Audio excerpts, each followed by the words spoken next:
Ultracruiser update. Let's see, it's kind of the middle end of February 2022. Made a little progress, but it doesn't look like I made a lot of progress maybe, but I tell you there's progress. There's progress here.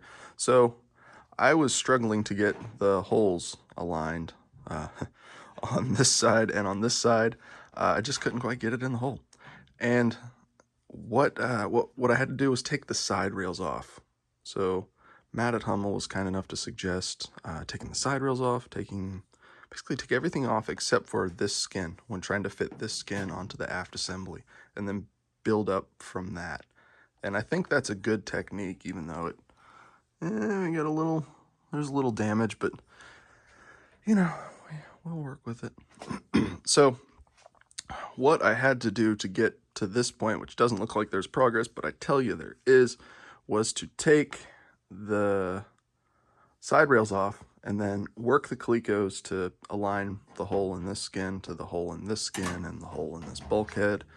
And eventually that worked. I was able to get these calicos in on this side and on that side and in the middle, and then put the side rails back in, calico them back in, put my braces back in, put my B bulkhead back in, temporarily clamp my A bulkhead into position too.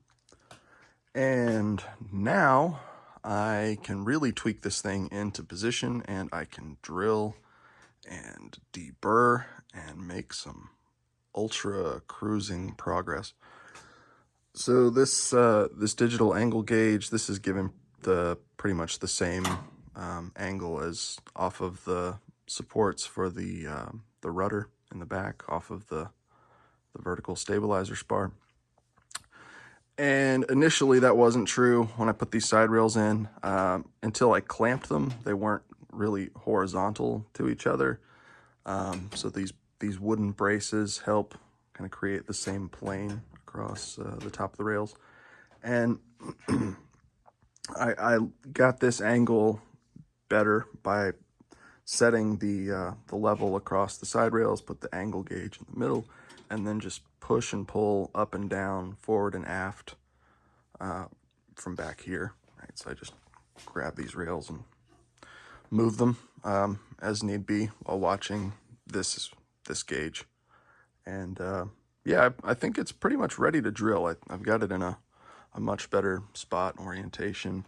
And this area where it was kind of popping up a little bit from the rail, I no longer see that. So I think it's looking much better. And yeah, I'm excited to drill some holes in some metal.